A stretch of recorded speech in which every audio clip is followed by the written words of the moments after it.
Oh, okay. I guess I do want to see Hogwarts Land in fucking Florida, because the one in LA Well, you know what, sucks, Mumbles? apparently. You know what? I'll tell you this. You can't, because you're going to be spending the whole fucking time at Disney World trying to ride all the rides you want to ride and not getting to. You're going to leave disappointed, and you're not even going to get to go see Harry Potter and drink the fucking Simpsons beer. So, fuck you if you go into Disney World. Can we all agree that we want to go to the fucking Haunted Mansion in Paris, though? Because that one sounds There's a Haunted Mansion in Paris? There's Disneyland. Dope. I'm sure there's more than one. It's called the Phantom Manor, and it's about how, like, there was this gold mining town, and they all fucking killed each other over gold, and so that's where all the ghosts are. It's supposed to be super, super good. I've always wanted to go. That's like a bucket list thing for me.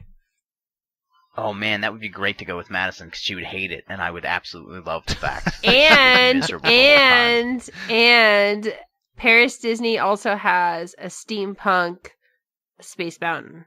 Damn, so what the fuck, Paris Disney? You get into this steampunk little rocket, and you blast off into the fucking moon and land in its eye, and then you fucking go on the roller coaster. So think about that. Well, damn. Mm-hmm. While we're on the subject of Disneyland, though, I actually have been really disappointed in the Haunted Mansion there lately, because when I was younger, they didn't cramp it so much. There was space to actually stand. Last time, I was literally touching butts with several people. That's how crowded they get that fucking elevator. The painting part of it, and then you have to stand in this crowded, like, 400, 500 people in this hallway waiting to get on the, like, ride proper. I mean, the thing is that Disneyland itself has become, like, way more crowded, so it makes sense that they're, like, trying to cram as many people into that fucking Haunted Mansion as they can. It makes sense. It also sucks. I literally saw a line for pirates, and as a child, I never saw a fucking line for pirates. Yeah. You could just walk onto pirates no matter what as a kid, and now there's this long-ass line. Pirates was the one that you would get into to sit down and be cool, because it's cooler in there. I was like, man, we want to get on the ferry to go to Tom Sawyer's Island. Oh, look, nobody else is here. That never happens anymore. I can never get on that thing. It's always closed. Aren't they just, like, demolishing it and putting something else there? No. So basically what they're doing is they're changing the river. So the back of the river behind Tom Sawyer's Island, they're kind of, like, indenting it a little bit so they can fit in Star Wars Land. And so then once they're done with that, they're going to reopen it. Star Wars Land is going to be, like, right in the middle of... Like, Wild West area? No, so, like, there's, like, the Rivers of America, and it's, like, think of, like, a circle, and in the middle is Tom Sawyer's Island. And it's going to be on the far end, so you won't be able to see it. They just need, like, more room for it, basically. Oh. So they're just going to put in more trees. Yeah. But what is whatever. And Tom Sawyer's Island isn't even Tom Sawyer's Island anymore. It's fucking Pirates Land or something. I don't know. Of all the things that they have changed and touched that I don't like, if they got rid of that island, nobody would really care. Oh, nobody that's so care. Sad but true. That is partially true. Last time I was there, I was talking to an old lady, and the last thing she wanted to do before she died was go on Tom Sawyer's Island. This is what she told me. Oh man! In front of her grandchildren. And so I had her, like, regale me with, like, how Disney was in the 60s, and it was a great old time. If you ever meet someone who's super old who loves Disneyland, have them tell you stories, because they're always fucking great. Like, I'm pretty sure Grandpa broke in. Like, not broke in, but, like, used a fake ticket to get in. I could have sworn he said something about that. Yeah, My that was apparently very common. I remember this. My grandpa worked at the corral. They used to have horses that you could ride around on. This is no joke. That's amazing. I remember... he used to be the sheriff, which is just security, basically. I remember doing Tom Sawyer's Island and stuff when we were younger, and there was way fewer people, and that was super cool then. But now, too many people. Don't like it. Still better than Disney World. Too many people on Tom Sawyer's Island? No. Well, I mean, every time I've been there in the past 3 years or so, it's been closed. So there's been no people on Tom Sawyer's Island. But, there's too many people in the park. Oh, yeah. Way too many people. To the point where it's not even fun anymore. Yeah. Yeah, a little bit. It's a great experience, but it's not something you want to do. But they are really awesome there. When we went there, we briefly stayed at Disneyland for our honeymoon for 2 nights. And they randomly upgraded us to the fucking Malibu suite up at the top. And it was fucking fantastic. It was really cool. It was the room was bigger than my apartment. It was like an apartment building itself, an apartment complex itself, little room. But unit is the term I'm looking for. But we fucking went during grad nights. And that was the biggest mistake of our fucking lives because they played music until 5 a.m. And it was and vibrating my teeth. Like such fucking assholes at grad night too. People are the fucking worst, yeah. Because they're there during the day, too. That doesn't make things good. But we did get to laugh at a lot of, teenagers who were trying to be cool. That just weren't. Oh, that's the best. Anyway, that's the diecast. Thank you for joining us. Fucked it up, Glitch. It's not the diecast anymore. I don't care. Disney World's better. Disney World's better than Disney, or Disneyland's better than Disney. Just kidding, I'm here. I really fucked that one up. Doesn't even feel good. I can't speak the words. Yeah, you missed the bit where Glitch accidentally said Disney World is better than Disneyland. I heard it. I actually heard that part, and it was real bad. It was real bad. You should feel fucking ashamed. My plan. It's all coming to fruition. Chris just, he was like, I could argue that Disney World is better than Disneyland, but I'll just let Jacob talk for any amount of time, and he'll prove me right. So, Josh, you're real into Star Wars. Yes. Back on up. Is Josh more into Star Wars than me? It's not a contest. Let's not have a competition about it. It is a competition when it's brothers. Let's maybe not. Fine. You're both real into Star Wars. I just want an opinion. Which would you rather name an area of a theme park for your Star Wars experience? Outer Rim or Galaxy's Edge?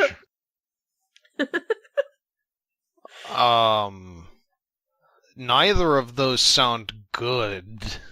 But yeah, I'm not gonna lie. If you want the more Star Wars one, it's Outer Rim. Okay. No, okay, but why did you say that? Here's the deal. Outer Rim sounds like a sexual thing. It does. Exactly. That you do. Well, that's why you don't name it that, Camster. You fucking you want to go freaks in Florida. you want to come over to Disney World? We'll go to my Outer Rim. We'll be in there. That'll be fun. You freaks. You freak Florida men. This is the franchise that had a super weapon called the Galaxy Gun. So and it was a gun that shot bullets forgot about the Galaxy Gun across the galaxy. They named the area the Galaxy's Edge, and I just feel like that's a really dumb name because it A, doesn't sound Star Wars-y, and B, why would you go to the edge of the galaxy in Star Wars? It's not even an Outer Rim world. Okay, but listen to this, maybe. Rim sounds like a sexual act, so maybe don't name your Disney park after that. Disney is the worst with their brand and being sticklers about terminology and stuff. Almost as bad as the WWE. They're almost as bad. They're right there. Know. Well, fucking Rocket League has fucking sponsored the last 3 pay-per-views in WWE. They have that much fucking cash? Yes. Jesus Either Christ. they have that much cash or WWE sucks that much. I don't know which one is the right combination answer. of the two. WWE is paying Rocket League to do that. No, they're giving money to fucking sponsor. It's so crazy to me because then they'll have wrestlers playing the game, and I'm like, what's happening? Okay, Yeah. now I'm lost. What world do we live in where Rocket League is at all involved with WWE other than having WWE merchandise for the cars? Look, wrestling is at an all-time fucking low, and it's only getting lower. Like, no one gives a shit about WWE. No one gives a shit sad. at all. I mean, and I so, also don't give a shit, Rocket so I League, can't feel an that indie bad. game about racing a car and getting a soccer ball into a net makes sense for, like, the state of WWE now. So, yeah. John Cena's not even going to be with us for much longer. Oh no, does he have like a disease? Is he gonna die? No, like once you hit 40, you're pretty much... That's it. Like they take you out back and Your they time shoot is you? now. Yeah, your time is up, your time is now. You can't see me, my time is now. You keep trying, but the time is now. You can't see me, my time is now. Do most other professional wrestlers, like, I feel like most other professional wrestlers who went on to have a career after the WWE, like, were already setting up the stage for their exit before they actually quit What? wrestling? Like who? Am I crazy? I feel like The Rock was doing movies back when he was The Rock, and then eventually became, like, more...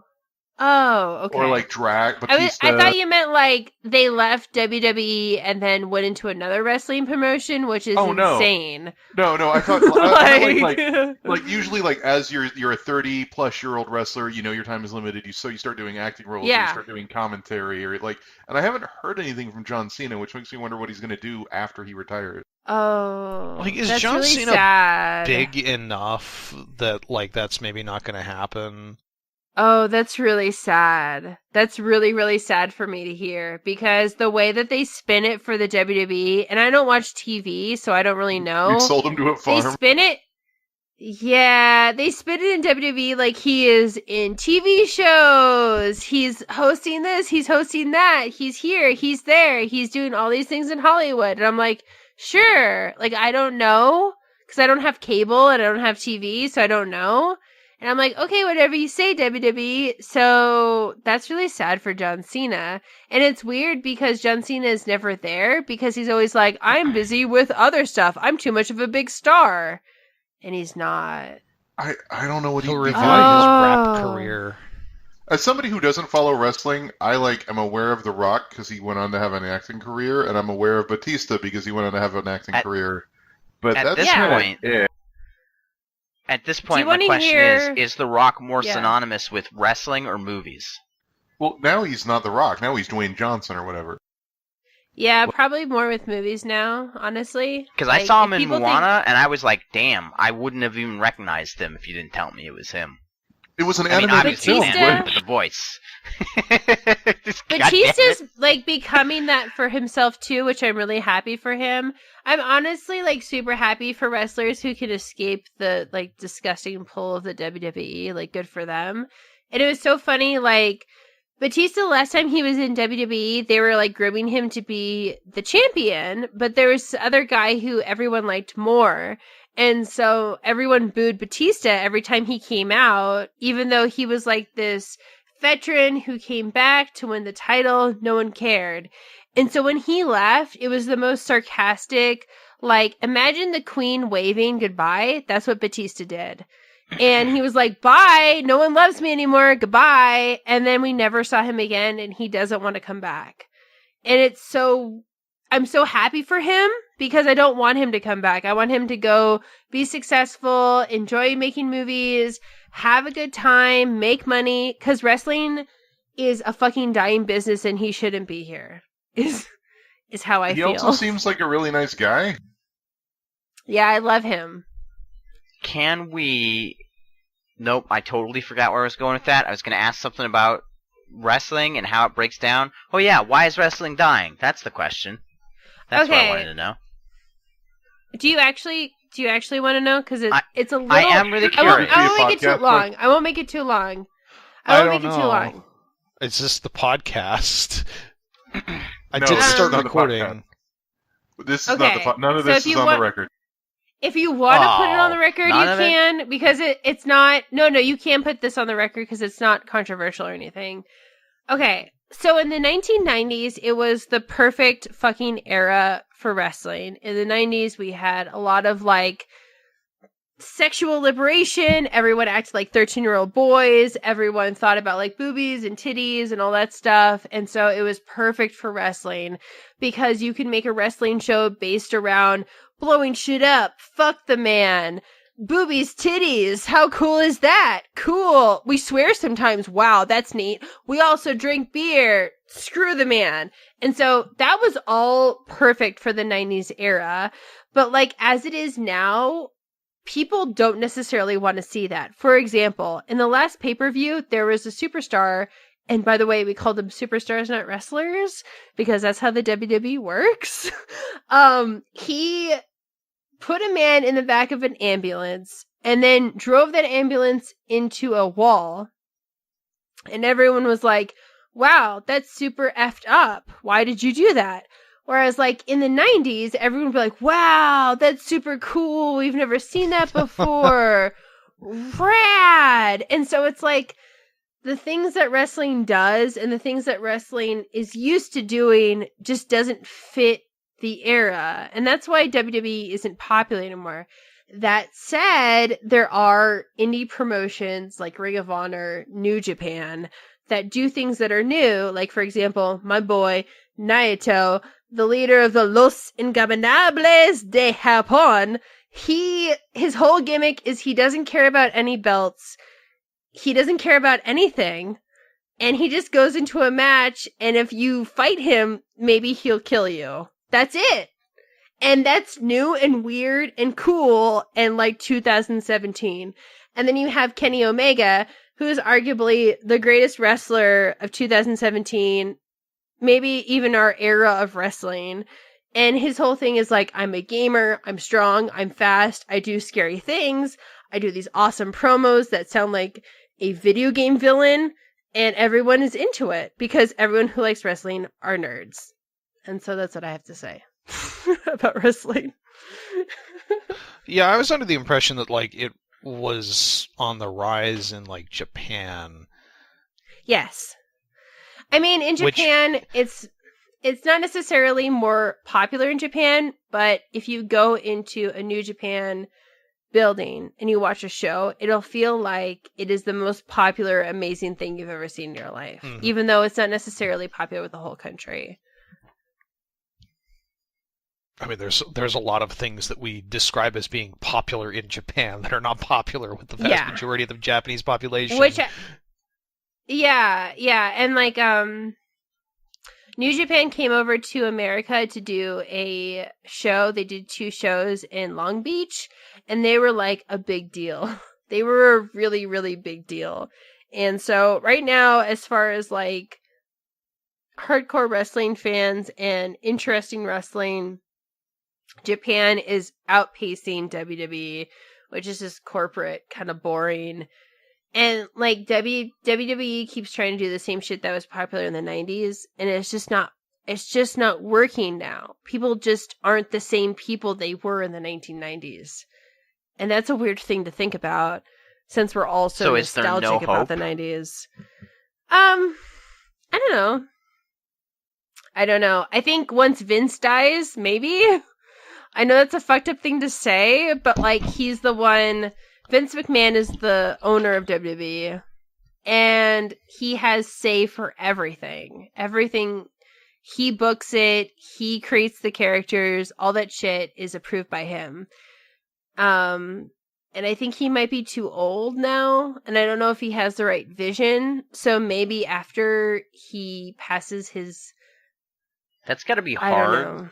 Company on, yeah. That's gotta be hard to like build something from the ground up and like keep it rolling and see it at the height of its popularity, this thing you made, and then not being able to stay relevant with people who would watch this. It's really tough because in the 1980s, wrestling was really popular with Hulk Hogan. It was probably at the height of its popularity. And then in the early 90s, it was super unpopular. Actually, WWE was like losing money basically because they were using all the same gimmicks that they used in the 80s. And it wasn't until like the mid 90s when they started having Stone Cold and The Rock and Mick Foley and all that stuff that they started making money again. And it was because they were reacting to how the culture was. And I just don't think that they're reacting to how the culture is now. So they're making money technically, but I don't know how much longer they're going to be making money, basically. So, yeah. I was fascinated by that. Thank you. I mean, it's wrestling. The thing is, whenever I talk to people about wrestling, I'm just like, yeah, I try to make it as short as I can because I know a lot of people don't care. And so I don't try to get into it. But I think it is fascinating. It's a crazy thing. Like, it's like boxing. Like, but it's entertainment. Except explicitly not like boxing. Well, but it's like boxing in that it's a show. How do I put this? It's an event, instead of like a TV show. And I don't know anything about events, and I have no interest in boxing because boxing is just, oh, this guy is really good at boxing. He's gonna fight this other guy who's really good at boxing. That's what's It doesn't happening. have the same storytelling as wrestling does. Like wrestling right, and has this I'm totally beautiful not interested in like actually watching it, but I'm fascinated that it has this story and this culture and these fans for something that I would never think to myself to watch. In fact, when I was a kid, everyone in my school loved WWE, and I could never get into it. But I always would listen to them and be like, man, I am really excited about how excited you are about this right now. Yeah. Yeah, go ahead. Well, it's almost like boxing mixed with kabuki theater. Like, it's this great big, like, performance art kind of thing, but it's also, like, it's ostensibly about, like, characters fighting. It's like watching a Rocky movie. The best wrestling is like watching a really good Rocky movie. Like, for example, my favorite wrestler right now, Naito, his whole thing is that when he first started, they try to make him the top guy. And so they try to, like, oh, sorry, there's a toilet. Hold on. What? Okay. Sorry, okay, I guess you guys don't hear everyone it. Stop, there's a toilet. There's a toilet. The toilet walked into my room, and I'm not really sure what happened, but... Okay, listen. Okay, so there's this guy named Naito, and he is groomed to be the best wrestler of this wrestling company, and he is groomed to be loved by everyone in this wrestling company. All the fans are supposed to love him, and they fucking don't. No one accepts him. No one likes him. Everyone fucking boos him. So he goes to Mexico for a couple years. And when he comes back, he doesn't care about titles. He doesn't care about winning. He doesn't care about being fair. He doesn't think that the fucking wrestling company is fair to him. He doesn't believe in any of it. And so when he goes into a fight, he's unfair, he cheats, he does everything in his power to make everyone feel like idiots and to prove that this title doesn't mean anything. And like, that's fucking cool. Like, that's wrestling. That's what it is to me. You know what I mean? Like, it's this weird story that you can only tell in wrestling. And it's part real life and part fantasy. And, like, it's amazing that way. So, yeah. Well, that was informative. I'm sorry. Now let's start the show. I'm sorry. Well, welcome everybody to the Spodcast. That's what we decided to name it, right? Yep, that's the name for now and forever. I mean, I'm willing to accept one particular fan suggestion, but you have to say it, Chris. I like that we've slowly you have become... to be the one that introduces it. Is it the Chris's Bus podcast? Because I'm down. No, but I would also go for that.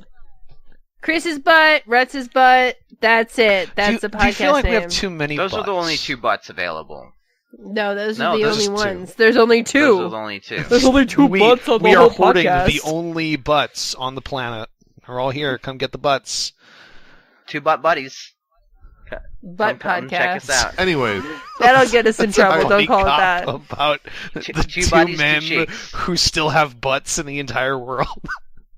I like the fact that we've slowly become transpan from Daria, the Mystic Spiral, but we're thinking about changing the name. We're just perpetually the Spodcast, but we're thinking about changing the name to something, anything else. That's the Spiralcast? No. Spiralcast.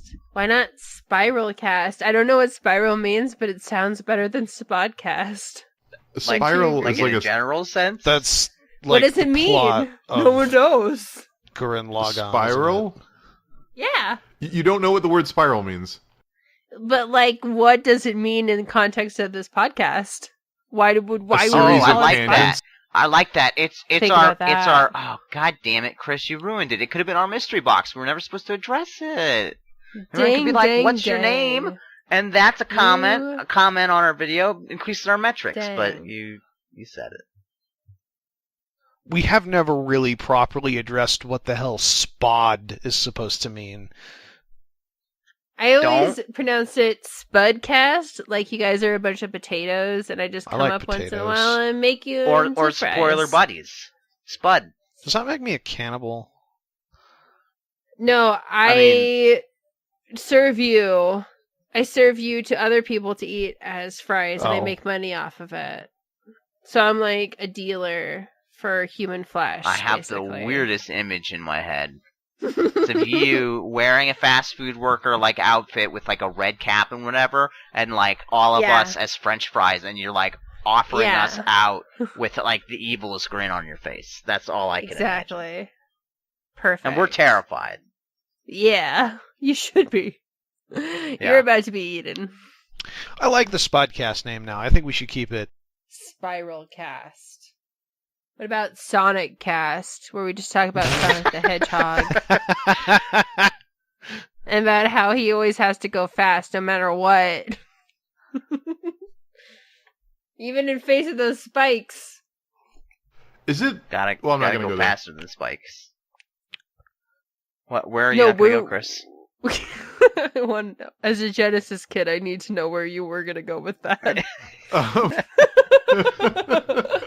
I was going to, in a very self-serious voice, I was going to propose how sexist it is that all of the other characters get to have puns in their name. Sonic the Hedgehog who goes fast, Miles tails per hour, and Knuckles who attaches to things with his knuckles. But then Amy doesn't get a pun, and that bugs me. What's her thing? She's got a sledgehammer. She's got a sledgehammer. Amy sledgehammer. Smashes the patriarchy. Maybe it's an acronym, I literally don't know anything about Amy because I only played the Genesis Sonics. I never played any of the other ones because I suck. I mean, that's probably a good telling of when they gave up. Is Amy showed up. What is Amy's sledgehammer? Nobody cares. As soon as that N64 came out, we bought it, and then we were Nintendo people. That's what happened. I'm just what the hell's the Dreamcast acronym? I now own a Dreamcast. I now own. Name a weird console. I probably own it. Oh, the Virtual Boy. The Magnavox Odyssey. I fucking own it. Let me ask real fast. Was it the Magnavox Odyssey? Did that release in America? Yes. Hey, babe, do you have any Magnums right now? He's got some. It's cool. Wow. Mumbles has just made this an NC-17 podcast. That's wonderful. I didn't tell what it was. I just referenced it. So it's different. It's like how cartoons work. Oh, man. If we're going to venture into how cartoons work territory, can I get a fucking pie, please? Just an aside there. Okay. Don't come with Josh, rein this in. Go away. Can we talk about video games for once? Please? Yes. Yeah. All right. Sonic okay. No. Let me kick off the show. I got this. All right. Best video game pies. Josh, please. I can't even think of a video game with pies in it. I can't think of a single one. And I made the joke, and now I can't think of anything to follow up with. Did Banjo-Kazooie have a pie in it? I'm certain they had a pie in it, but I can't remember it specifically, so I can't reference it. Liara has the best pie. Yeah, that game. First try. I'm glad we're on the same page there, Mumbles. Oh, God. Liara, yeah, let's talk about video games. So last week, Spider-Man Homecoming came out, and it's a movie, and let's talk about that, actually. Yeah. You know, I think I'm starting to get known as the guy who doesn't like things, so let me just start out with this one. Not enough pies. Didn't like it. Not enough pies. Yeah, Spider-Man 3 had pies. Do you remember? I do, even though I was super high. Save Aunt May's Pie 2017. Put it back in the movie. It deserves a spot. It's part of the lineage. It's part of the canon. In all seriousness, I weirdly side with Film Crit Hulk on this film, so I'm probably not the person to kick us off. I don't know who that is. Let me guess, Camster, you fucking didn't like it that much. Womp, womp. No, but I did like it, but I didn't like it that much, and that's the problem. I really, there's a Marvel lot movies. to That's love Marvel in this movies. movie.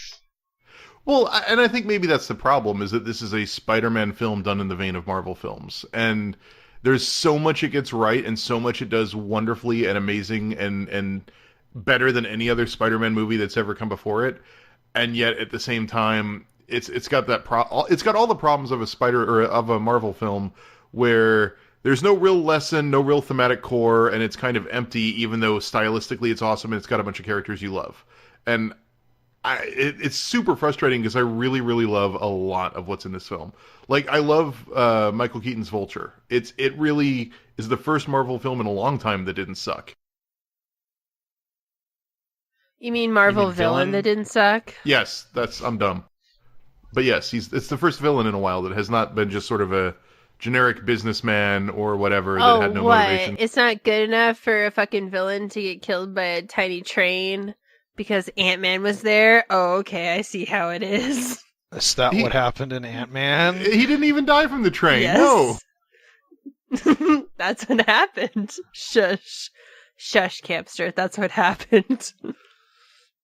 No, I think he just died, though. Did he not die? He died for real. Who? And I think that Marvel is villains end up Yellow dead Jacket? by the end of the movie, so... Yes, Yellow Jacket died in Ant-Man. Yeah, he got shrunk and he fell subatomic, I thought.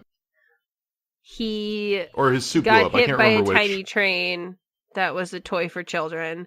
Anyway. So either he became smaller than anything can ever become small, or his suit blew up. Or he got hit by a kitty train. One of the three. I feel like I can tell why you guys wouldn't be able to remember which one. This is the weirdest Spider-Man I've ever heard described. I think you guys saw a different movie than me. I'm Okay.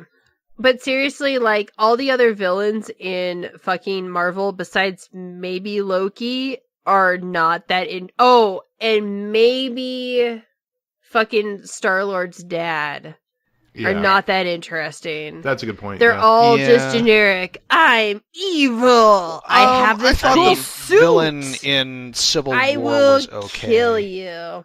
Captain America? Yeah, at least. No, it was the other guy.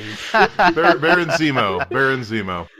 Which has almost nothing to do with Baron Zemo, but... I literally don't remember that guy at all. All I remember the guy is who set Tony everything Stark. up. Oh, it's Baron Zemo. Oh, right. Oh, okay. I like it when they pull back from the, I'm a big, giant monster, destroy, pew pew, laser gun. And they do like normal people, like the villain in Civil War, and also this one in Spider-Man. I like it when they pull back and not everything has to be end of the world nonsense. That's okay sometimes, but it doesn't necessarily make for an interesting villain. And I really like this villain. I think I would even argue that the villain gives the movie a little more meat than a little bit more of a punch. But it still does have Marvelitis. It still is a little shallow, but that I'm willing to forgive it because it was fun. I love the idea of the Marvel films going small scale, and I don't just mean that with Ant-Man and making a pun. I mean that in general. I like the idea of having some intimate Marvel films where, and this is one of the more intimate ones. Like Ant-Man, it's It's one hero, one villain. It's a personal struggle, and I dig that. Not every story needs to be saving the literal entire world. But if you go intimate, it really does need to be more character driven and more sort of an emotional arc. And Peter's arc here is a little confused because he never learns anything except it's framed like he does. Like, there's no part of his arc that explains why he suddenly realizes he's not ready to be an Avenger, except for the fact that at the end they just say... I would agree with that. Yeah. Like, I think that was the one kind of real problem with the movie, is that Peter Parker doesn't really, like, discover anything about himself, except that, like, when you're buried in concrete after a building collapses on you, you just need to try harder. Oh, I hated that part, by the way. Can we say at this point before we go any further that we're probably getting into spoiler territories now? So if you, because we haven't said anything too bad, but if you want to not have the movie spoiled for you, click on Josh's face. All right, continue. Okay, I would say that Peter's didn't have necessarily like a learning arc or even a story arc for him, except for I'm Spider-Man and Peter Parker, which is super lame, and you should learn that like the first minute of being a fucking superhero. But I would say that he had the same storyline that people do in wrestling booking, where it's like, that guy's getting his ass kicked. That guy can't do shit unless he has his friend help him. That guy's never going to be able to do anything on his own. Oh shit, he did something on his own. That's awesome. Yay, our favorite wrestler did something on his own. He's the fucking best. And so to me, it like appealed to me because it was just a wrestling storyline. It really was just, this is the underdog. They literally had the Spoon song Underdog in it. It was just, I'm the underdog. I have the heart of gold. I'm going to try my hardest, and maybe I'll fail a couple times, but at the end, I'm going to win.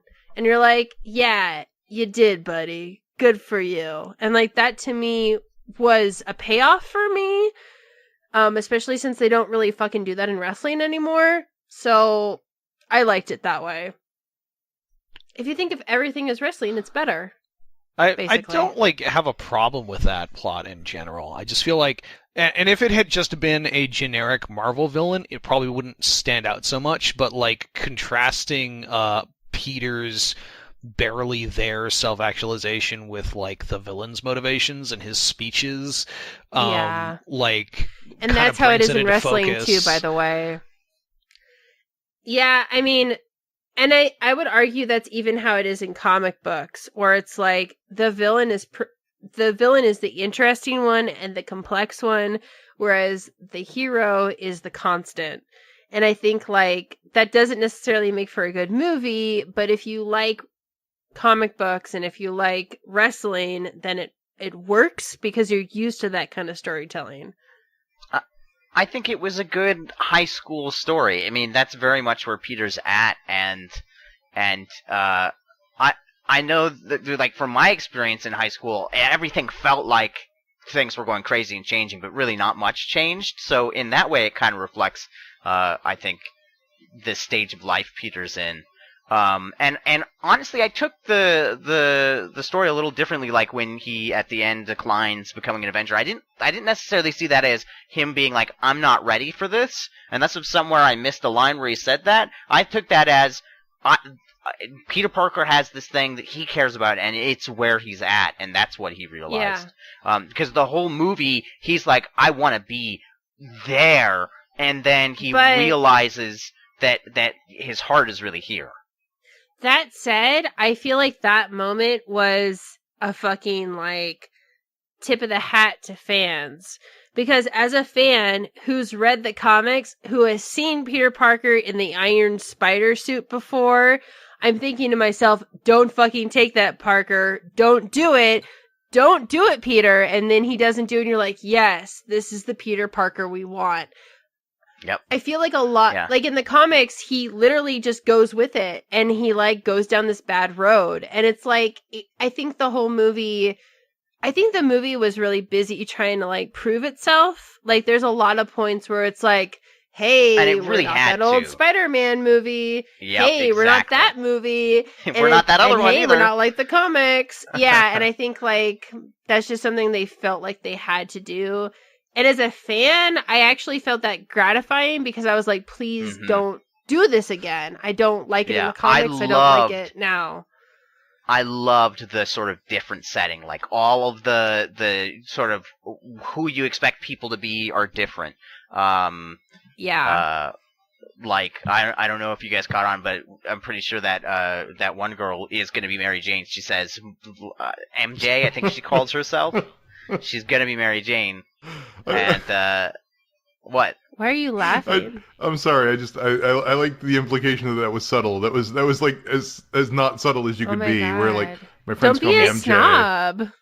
Well, it was like they didn't say any of that any other time. Like if it was one of the other two past films, they would have been like, oh, my friends call me MJ, a.k.a. Mary Jane, a.k.a. I'm going to be in love with you in the future, and you're already in love with me, but Camster. all that. I like that they changed that up. For real, there are people who watch this movie who don't know who Mary Jane are, who only know her as Kirsten Dunst. Mary Jane, they don't get the MJ thing. AKA they don't even get the fucking.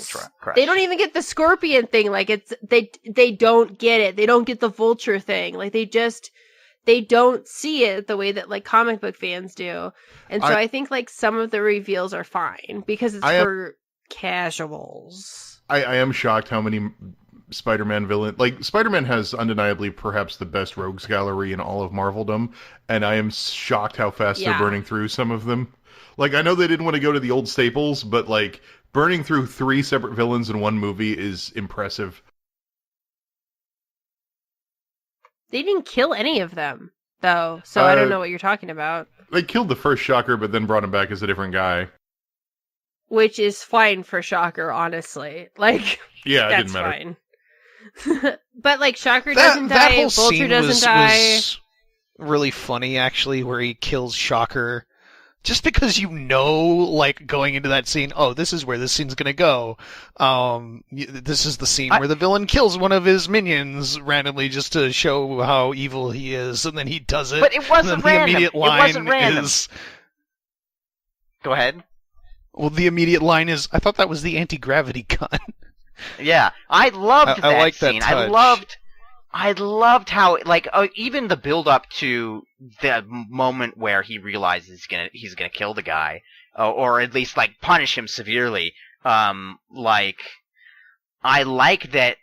This is a guy who clearly has principles. The villain. This is a guy who clearly has principles, and he's not just gonna straight up murder someone just because they're leaving. It's only when he makes the threat that he's like, you know what, maybe I will.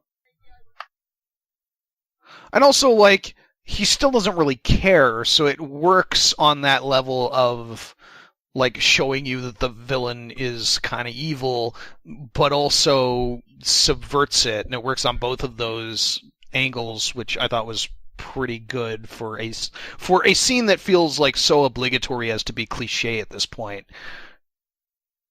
You know, I think what frustrates me about this film is that it comes very, very close to actually being absolutely amazing, and it really just misses figuring out how to have Peter Parker learn that lesson. Like, if it had Peter Parker learn that lesson, it would work well, because every other element works. Everything in this film works, but that plot structure. What lesson did you want him to learn? Well, the film sets it up as, like, why he learns to realize that he needs to stay in his lane and maybe not try to be bigger than what he really is. He is a friendly neighborhood Spider-Man who solves lower-level street crime at the moment, and he's not an Avenger yet. He's not ready to be an Avenger. He's a high schooler. He can't move in with Tony Stark. He can't commit to that lifestyle. And nothing in the plot lets him learn that lesson other than the fact that he gets beat up pretty bad. Yeah, that's the thing, is that it's not that he's, like, not physically ready to be an Avenger, because fucking Ant-Man is an Avenger, and if Paul Rudd can be an Avenger, fucking anyone can. No offense, Paul Rudd. But I think it's more about, like, Spider-Man is like, this is my community, this is who I love, this is who I want to take care of, and this is who I'm going to be, and I need a chance to learn what it means to be Spider-Man. And I felt like I got that vibe from the movie where it was like, I need to grow up with this community, basically. In that way, it felt very much like the new Batgirl comic book, where it's like, this is my community, this is where I'm going to grow up, kind of thing. I thought I thought the last scene, well, not the last scene, but one of the last scenes leading up to the bit where he turns down the Avenger job, where like he talks to I forget her name, Liz. Yeah, Aunt Liz. May, MJ. He talks to Liz and like, oh, she's, her dad's being put on trial and they're leaving town and going across the states. And he has this kind of realization of like, oh shit, like stuff I'm doing has an effect on the people around me in ways that maybe I can't really comprehend. And I kind of read that into like, hey, if I stay down here on the street level and don't push myself to be Iron Man, basically, then at least for a while, like I can keep going the way I'm going with this school and the friends that I have. The plot that you needed was for him to be so obsessed with going big and going global and fighting something huge that he misses something at home, and that hurts him personally or people he knows personally. And so he learns the lesson of, I'm not ready to be stopping international crime or Avengers level crime. I need to focus on the people I know, the people I want to protect, my neighborhood. That was the story that needed to happen, and that didn't really happen, really. Like, he didn't really learn, I need to protect the people around me. He basically kept doing what he was doing already and was rewarded for that. Be that though, Yeah, like it didn't have I don't think it had to be him that learning. either. I don't have to be bigger than I am. I liked that it was just him learning that this is where I am. Not that he's not. I don't even think he's not ready to be Avenger. I think like the movie kind of demonstrated that he was. Like those sorts of fuck ups, like on the ferry. That is like a very normal Avengers sort of thing to have happen. Like there's lots of collateral damage when you're fighting real villains, and that's been a theme throughout the movies. So I don't think he's not ready. I think that the stories about him realizing he is a high schooler and he cares about the people around him in a way that he can't just leave them. Because in my mind, like going international is like, well, now I don't get to have those relationships with my friends. I don't get to be around my aunt who I care about, etc., etc. But what about the core conflict of the film drives that point home? The conflict of the film is Spider-Man versus Vulture. Vulture also dreams of bigger stuff. He wanted to get that contract and didn't get it. Vulture wanted to get the big score and struggled to get it. What about that conflict between Vulture and Peter Parker drives the point of Peter Parker needs to stay in his lane home? Because if the plot doesn't drive that... Vulture was where I had the problem. It wasn't like necessarily with the like realizing he doesn't want to be an Avenger quite yet. My problem was more like everything to do with Vulture and his motivation and his, how he reflects Peter Parker and also Tony Stark versus Peter Parker, because they get down to like that confrontation where generally the protagonist and the antagonist kind of face off with their own ideas about how the world works. You and I. And his ideas are like, well, fucking I do what I gotta do because we're in a system where certain people get really rich and we have no way of touching that, and Peter Parker's like the whole response to that is no, like it's the lamest thing. Like you can't break the law, you guys. No, I mean I think the thing is that Vulture was selling guns to poor neighborhoods that would use those guns to do crimes because they were poor and that was the only way they could make money to survive. And so Spider-Man's way of thinking is like, there's going to be more violence on the streets because you have these really crazy weapons out on the streets. I can't let that happen because I've been personally affected by that. Sure, but it doesn't say that. Nothing in the film was says my that. problem. But I knew that about Spider-Man, and I felt like for him to just say it, like, I don't know if that was necessarily necessary. Yeah.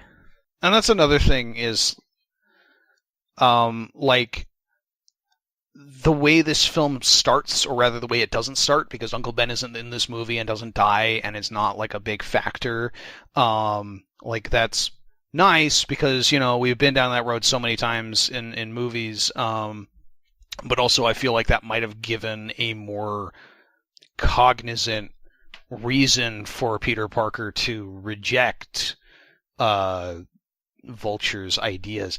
But at the same time, you know, if you already know all this stuff about, you know, Spider-Man's origins, it's kind of obvious. So, well, yeah, but I feel like that could have used at least some vocal reference. Like I think we all are in agreement that we did not need another retelling of Uncle Ben's death. But like, right, the film leans. Go ahead, Mumbles. I was gonna say, I think you're right. Like it would have helped to have Peter just be like, hey, yeah, I get that you're just trying to provide for your family, but how many kids are going to get fucking killed because of your fucking guns? That's all Peter had to say with less swears. And I think that would have really like done it. No, the other thing keep is, the swears. Just in the middle of the movie, just Spider-Man just goes, fuck you, fuck this, fuck. You know, fuck this, fuck that. I'm there were actually a lot of Deadpool, swears. fuck all of you. He takes off a Peter Parker mask and it's Deadpool. This whole time, it's a Deadpool movie, fuck you guys. I mean, there were a lot of swears in this movie, though. For a PG-13 movie, they got away with a fair number of bullshits and shits. Like, they kind of walked the line for swearing in a Marvel film, I think. I think it's kind of I was surprised for that, too. The other thing is that I think that I really liked how Spider-Man made a big deal, and I think Ant-Man did the same thing about, like, even though Ant-Man did kill his bad guy, but, like, I don't want to kill people, and I think that's a really big, cool distinction, because the Avengers, they kill a lot of people, actually. They kill lots and lots of people all the time, and they don't even think twice about it, and that's fine. Like, if you're fucking Black Widow, you're really not going to think twice about killing people, because that's been your thing for a while. If you're Tony Stark, you're probably not going to care either. So it was cool to see Spider-Man be like, hey, I don't kill people. I'm helping you. I'm saving you. I'm not going to kill you. That's not what I do. And then being like, I don't want to be Avenger because Avengers fucking kill people. And I think that's kind of interesting. And I think that also, exactly like what you just said, is that also highlights the fact that, like, it's a different scale. When we watch the Avenger films and they're killing people, we don't think a second thought about it. I mean, sometimes there's like wow, I can't believe they just did that. But still, it's like, these guys are killing the bad guys who are doing really bad things and who probably can't be just left to live. Whereas Peter Parker is dealing with a villain on a smaller scale. He's making weapons. Like, that is not Osama bin Laden. That is a guy in your town. And I mean, it doesn't necessitate murder, straight up murder. It's a perfectly, like, going back to complimenting the film, it is a perfectly Peter Parker sized plot. Like, not to alliterate too much, but it really is. I could see, like, Ms. Marvel or any of the Spider-Men dealing with a story this big. It's the exact right size of, it's serious and it needs addressing, but it doesn't rise to Avengers level serious, and so how do the superheroes deal with that? I think that was handled really well. Yeah, I agree. The other thing is that in the comic books, Spider-Man is arguably the strongest when he goes and hangs out with other heroes. So I hope he does show up in some of the other movies, even if it's just for like a couple minutes or just a couple scenes. Just because Spider-Man, people argue that Spider-Man is kind of the heart of Marvel. Like, whatever Spider-Man is thinking and feeling, it's kind of the right thing. Like, for example, I don't know if this is true anymore, but in the first Civil War, whatever Spider-Man was kind of feeling was kind of on the right side of things. And then as soon as he changed, it was also the right side. And so you kind of felt like you were going along how you would go with Peter Parker. And so I think it'd be really important to have these other superhero movies, to have Peter Parker there and kind of be this like moral compass for some of the other guys.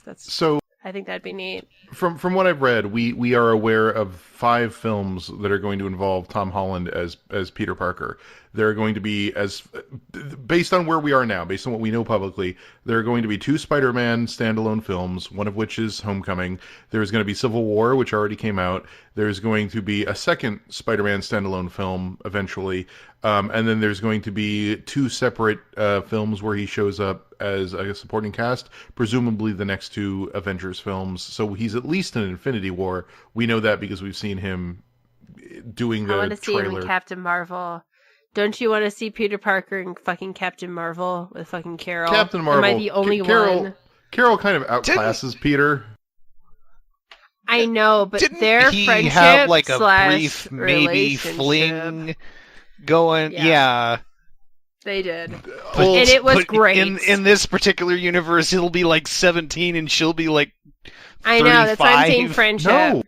No, Brie Larson is like 25, right? Yeah, are they really going with a younger version? Yes, and that bothers me. Yeah, but that's a separate unfortunately, conversation. which is another thing that Campster and I both have a problem with. But anyway, yeah, fucking Peter Parker and fucking Miss Marvel when she was back at Miss Marvel had a little. Oh no, and when she was Captain Marvel too, I think they had a little thing going on, and it was fucking rad. Spider-Man has aged in the comics. He's like a 33-year-old head of Parker Industries, whatever.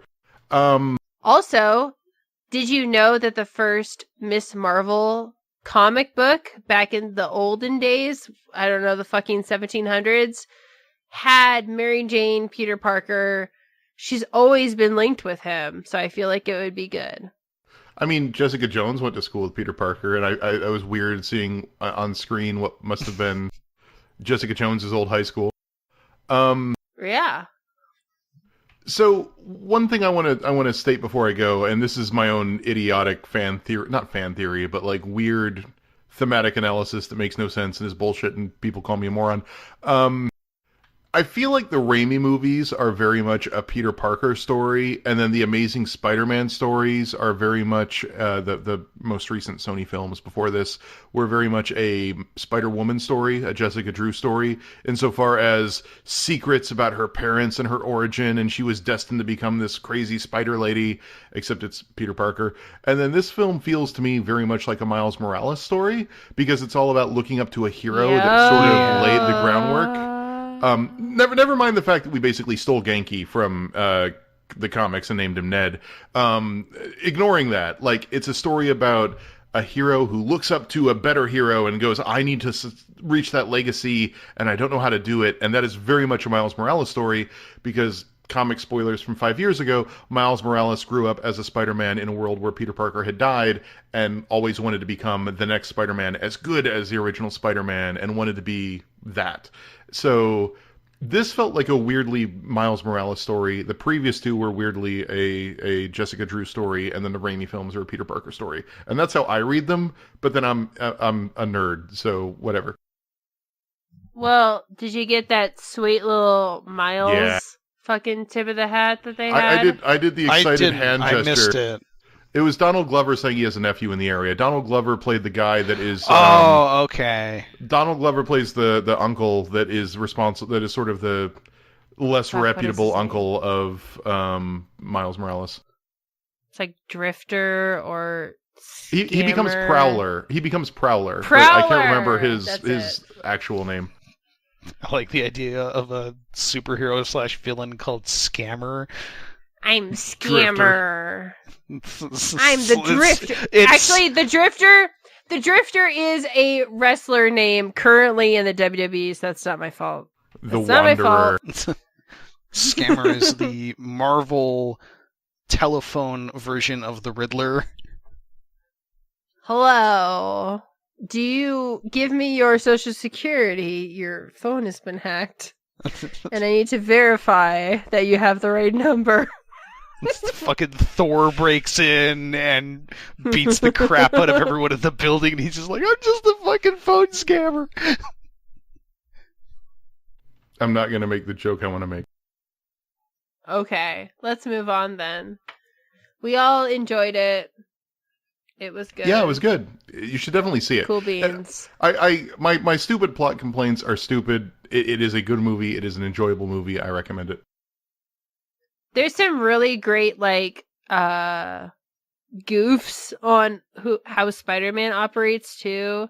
There's a suit that has Jennifer Connelly's voice, who is Paul Bettany's real life wife, and Paul Bettany plays Vision. So think about that, nerds. Oh boy. Can she play Viv or whatever? Not Viv, that's his daughter. I have a question. Is the Iron Man suit for Spider-Man a thing in the comics where yes, the Iron Spider suit. He has an AI and everything? Absolutely is. Well, and how long has that been a thing? Well, for a while, okay, but the AI is... Yeah, go ahead, Mumbles. Okay, so that's why it's such a big deal for the end of the movie, for the reveal of that super sweet suit for Spider-Man to say no. Because in the first Civil War, Spider-Man's like, Tony Stark, I look up to you. I don't know what to do. I'm not sure about all these people. And Tony's like, hey, man, be my right-hand man. Here's this cool suit I built you. You'll be the fucking Iron Spider. Check this shit out. And Peter's like, cool, this is rad. Check out my cool new suit. Oh, wait, Captain America's right and Tony Stark is wrong. And I gotta join the other guys. That's Civil War. That's exactly how Civil War went. Exactly. In the comics. Oh, and then Ragnar shows up because Tony Stark made a clone of Thor, and he shows up and he does shit. That's Civil War. Why did he do that? Because he didn't have Thor. Civil War 2 is more dumb. So he wanted a Thor, but he didn't have a Thor. So being Tony Stark, he's like, I'll make one. That's what happened.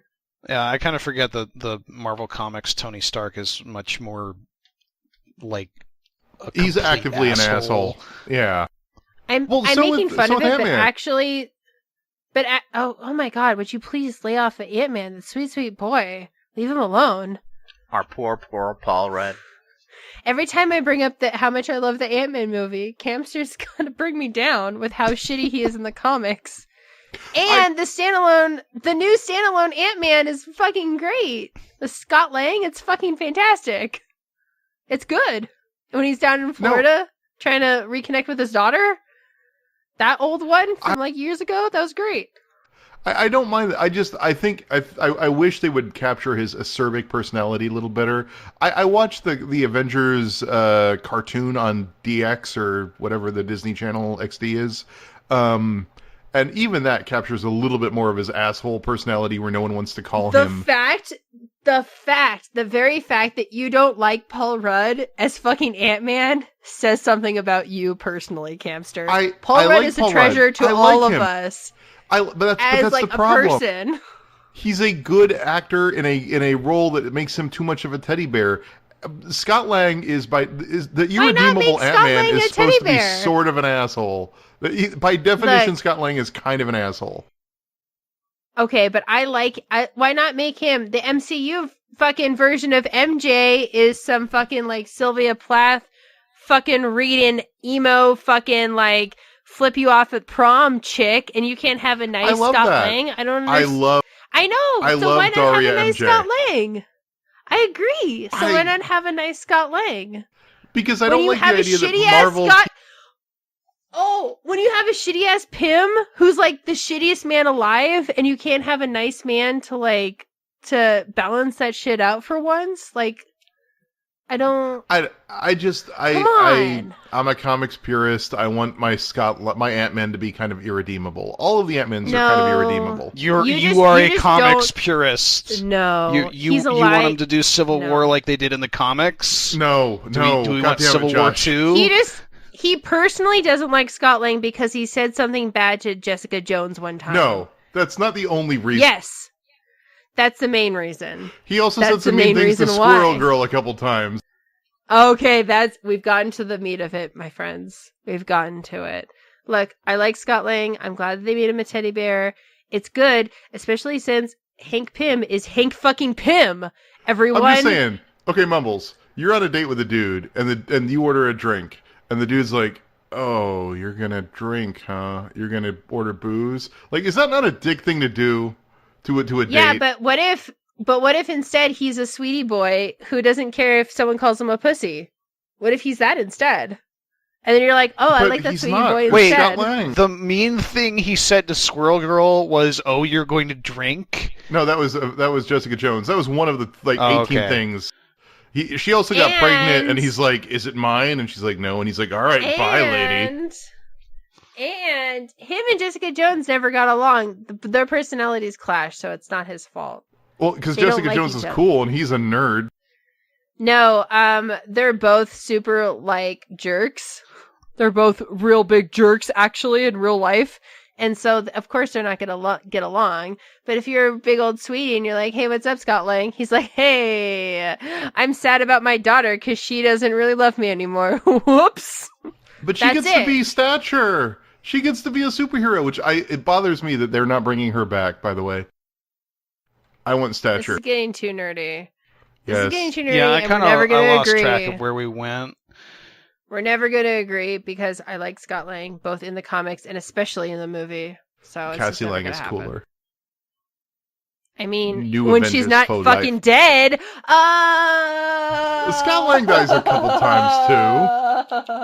Okay, look, I'm trying to follow as best I can here. Changed it. I am trying to follow as best I can here, so let me get this straight. Mumbles, you like Paul Rudd, and the character Paul Rudd in the Marvel movies. Chris doesn't like Scott Lang, or he does like Scott Lang, the actual Scott Lang. And my question is it because the comic version doesn't have as many pies, or how many pies are we talking about here? Does the comic version like blueberry and the other one like apple? Or Josh, save us. I know those pies are good. Josh, move us to a new topic. Is like that the We're pie? never gonna agree. Whenever anyone brings up pies, we move to a different topic. Camster and I are never gonna agree about Ant-Man, and that's just the end of it. That's just how it's gonna be for the rest of our lives, to our graves, as old people. It's never gonna happen. What the fuck was the other thing we talked about talking about? I don't even know. D23 or Mailbag? D23. Oh yeah, D23. That's a thing. D23, it's a 23-sided die. And you roll it, and then you end up at a Disney convention. How would that work, Josh? What sort of shape would that be? I don't know. I don't think it exists. I mean, I know it doesn't exist. Anyway.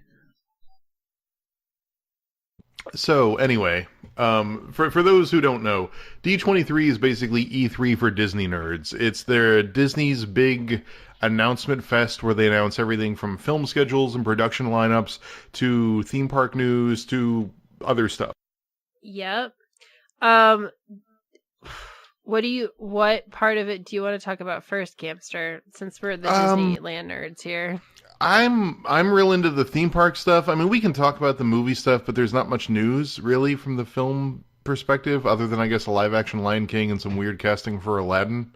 Whatever. I don't know. Oh, yeah. So they are making a new live action Aladdin because, let's face it, the Beauty and the Beast live action actually made money.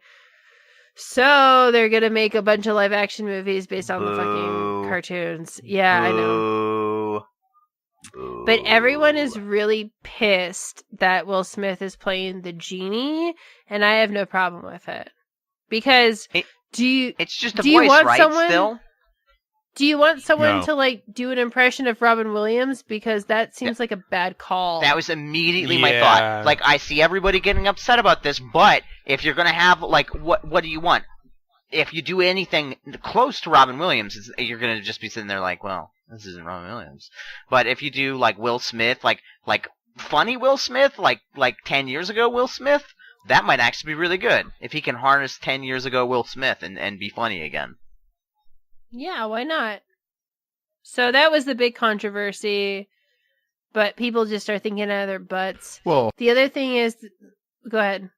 Well, I was just going to say that, and the fact that Disney recently has been acting like it's impossible to find an Indian actor who can sing. Where can we find an Indian actor who can sing? And it's been frustrating. Wonder.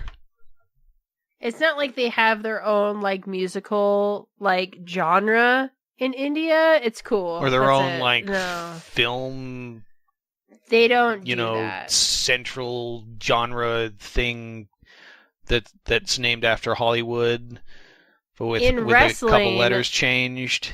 There's a tag team called the Bollywood Boys. So if even wrestling can have them, I feel like Disney could figure it out. Just once. Just maybe once.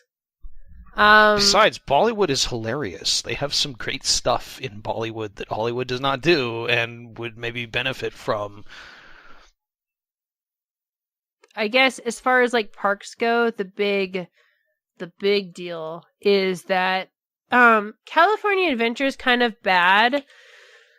When California Adventure first like opened, it was shit. It was basically just like a couple rides, a weird pier area, and then like Whoopi Goldberg's magical adventure through California history, which sucked. And so they've been trying to like fix it since then. And so now they're changing the whole pier area, which was supposed to be designed to like show the Santa Monica Pier, and I think maybe even the Santa Cruz Pier, of like how Walt Disney saw it. And they're changing that whole area to be Pixar. So that kind of sucks. Boo! Pixar isn't even that good anymore. Boo. That's it. And then also, of course, Star Wars Land, which is not going to be called Star Wars Land. It's called is it Galaxy Edge? Is that what it's called? Galaxy's Okay, so Edge. I think this is an let me speak Cool. to the East Coast stuff, because that's a little different.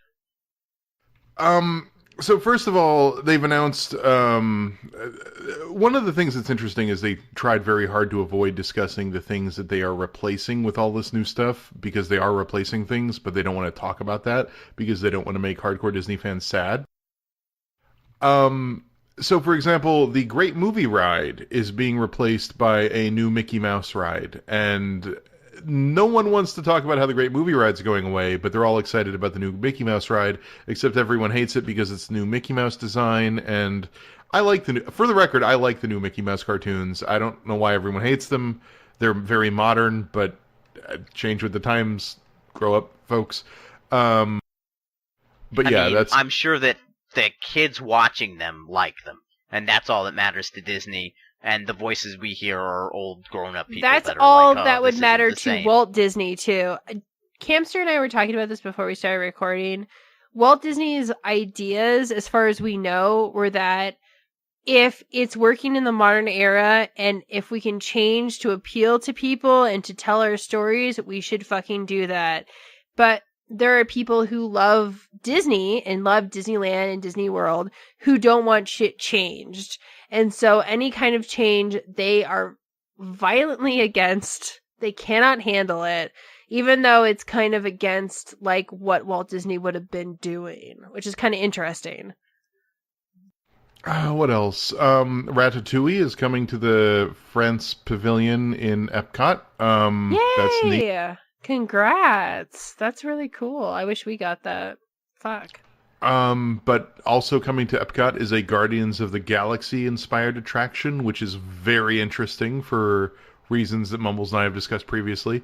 Are they taking out the Tower of Terror for that? No. No, they turned that into... Go ahead, Josh. No, the Disneyland one was Guardians of the Galaxy. Like, that got turned into... what the fuck did that get turned into? Guardians of the Galaxy. The Florida one isn't going to be changed. Because the Florida one is fucking superior anyway. I wasn't really listening to you, Glitch. I'm not saying it's superior. It is. Okay. I'm not saying the that. Florida... Okay, well, I'm from fucking California, so I can say it. But the Tower of Terror in Florida is actually way better because they have this huge, like, garden area, and the inside feels like a real old hotel that's, like, haunted or whatever. Whereas, like, the California one doesn't have that big garden area, and it just feels like, well, I guess I'm inside of the Twilight Zone pinball machine now. Cool, I guess. So... As a huge Twilight Zone fan, still a huge fan of that. But yeah, I would say the exterior is kind of Yeah. Well, the Guardians exterior is a million times worse. The Guardians exterior is revoltingly ugly. It's like someone puked all over the entire building. Not to diminish California, but that I think we can all agree that building is ugly the way they've redone it. What exactly did they do out. with the ride? Basically they turned it. Well, no, it's been open for a while. I've seen ride along videos. Basically, what they've done we is have they've turned no idea. There's no way to know. I don't know yet because I haven't been on it, and I will look at videos. Is what I meant to say. I follow theme parks way too closely. Basically, what it is it's the area where Rod Sterling used to talk to you about. And this is the Twilight Zone or whatever his voice is. I'm turning. I'm gonna. Cannot. Because that's totally Rod Sterling's voice. Instead, Rocket talks to you. You're supposed to be there for a grand unveiling of what the collector is collecting, and you're going to go through his collection. But they've got an animatronic Rocket up above you going like, hey, I broke out, and here's what we're going to do. And for some reason, he sounds like Gilbert Gottfried, because every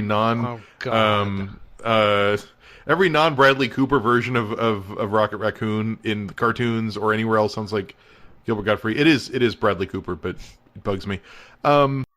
Anyway, basically it's a series of floors. So every floor you stop at, instead of seeing ghostly visages, you see the Guardians going, hey, we're fighting that interdimensional being that we fought in Guardians 2. And then you eventually just do the drop thing with lots of up and downs and occasional cutscenes of seeing the Guardians. And then eventually this thing opens up and Rocket's like, hey, is that Disneyland? What the F? And then you keep going. But that's the ride. What? Is he done? Not yeah, even. That's the ride. Okay, That's cool. so shilling. Come little kids, get your Guardians of the Galaxy fill. Come fill up on your Guardians of the Galaxy. We got it for you. We'll give it to you. There's no heart in that. No, can we not? Bad. Can we not? Don't. I can't. I haven't make seen the Mumbles video upset. for it yet. I don't know anything about it yet. I was purposely not. It's not that bad, Mumbles. It's so not when that I bad. win, It's I could have a good time. It's good. It's good. Go and have a good time. I'm a huge Twilight Zone fan, so I'm very disappointed by the change. Well, I see, we and still that's have fair. Twilight Zone in Florida. So back to our original point. Yeah, but The reason we still have Twilight Zone in Florida is that there's a delicate detente in Florida. Universal Studios Orlando has exclusive rights to Marvel characters because they have Islands of Adventure, which has an island which is Marvel Superhero Island. And that island has characters like Doctor Doom and Wolverine and a couple other X-Men and Captain America and lots of other characters that are now property of Walt Disney World, which makes this entire situation really, really awkward. Because Universal Studios now owns a land that is full of characters that are now owned by Walt Disney. And that's weird. That is weird because, there's a theme park in California, Great America, and they had a Top Gun ride, but then they lost the rights to Top Gun, so now it's just called, Air Force ride now. And it's just the same ride, but it's about Air Forces. About how cool it is to fly planes, maybe, one time. And so I'm wondering if, that's what they plan to do with Universal. No, for the moment, it seems like Universal has an in perpetuity license to these characters. We don't know when this contract expires. We don't know. All of the contracts were sealed, and nobody knows the end date for any of them.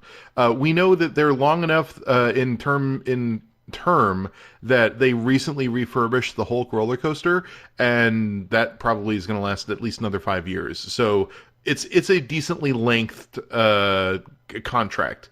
It might be in perpetuity, we don't know. But we do know, based on what we've seen, that it only applies to specific characters popular at the signing of the contract, which was when Marvel was struggling with bankruptcy in the the late 1990s. Which means that there's lots of X-Men and Doctor Doom and Captain America and Spider-Man, but those are the characters that were popular in the late 90s. It does not cover, as far as we can tell, characters popular after that point, which includes all of the Guardians characters, which were super ass obscure in the late 90s. So Disney is now opening a Guardians of the Galaxy ride in Epcot, but they can't do any other Marvel anything because of this contract with Universal. Whereas in Anaheim, on the West Coast, the rumor is, well, not rumor, we know they're building a Marvel land in California Adventure, with the assumption being that Bugs Life Land is going to be the place that gets bulldozed and replaced. Oh no! Really? That's the current theory. Well, but like I said, they haven't announced what they're going to actually replace. They just announced all the new stuff. So they announced there's going to be a Marvel Land in California Adventure. They didn't announce where it's going, but they only have but so much room in the West Coast, and the implication is Bugs Life is going away. Oh, that sucks. Well, it's weird that they would pick Bugs Life because it's kind of in, I don't want to say the middle of the park, but pretty close to it. Basically, you have to walk through Bugs Life to get over to the Hollywood land. And it's weird that they wouldn't get rid of Hollywood because right now they have this whole like area they try to make like the Mad Hatter dance rave area. And that didn't work out for them. So now it's just nothing. And they also had an arcade that was Flynn's arcade. It was like Tron themed and it was fucking rad. And they actually had real arcade games like pinball and fucking old stuff. And they got rid of that. And they tried to make that part of the Mad Hatter's rave party. And that all just died. So it's weird to me that they're not using that. Oh, and Muppets. They're not allowed to use Muppets anymore. So it's weird to me that they're not using that block of land for Marvel because literally right now, they're not using it for anything, which is crazy. And maybe that'll be part of it. We don't know. They didn't specify, and that's the frustrating thing, is they didn't specify what's going away, just what's coming. Just like they didn't say the Great Movie Ride is going away, but they did say that the Mickey Mouse Ride is coming to Hollywood Studios, and the permits filed recently for things in the position of the Great Movie Ride were for Project M, which pretty much everyone agrees is going to be the Mickey Mouse Ride, so yeah, the Great Movie Ride's days are numbered. The current rumored end date for Great Movie Ride is August 13th, so it has less than a month to live, which is crazy. What is the Great Movie Ride? Is it just like a dark ride, like a typical dark ride where you just ride in a little car and see things jump out at you? Nothing jumps out at you. It's a great big ride of It's not a small cart ride. It's a big car ride. Like I don't know, it seats probably about 25 people, maybe a little bit more, 30 people. And an actor is like, I'm your host because I love the movies. And they ride you through all of the different movies. So you start with like old school musicals, and you go through Mary Poppins, and you go through old school gangster movies, and then the gangsters come out and take over and kill your guide, and they take over as you go through Westerns, and then you go through the movie Alien, which is me and my wife's favorite part, and then you go through Indiana Jones and a couple other films. In a Disney park? Yeah, in MGM. Yeah, it's a great ride. Dang. And then at the MGM or at the Indiana Jones part, the thief, whoever there's basically two versions. There's the gangsters, or there's the Western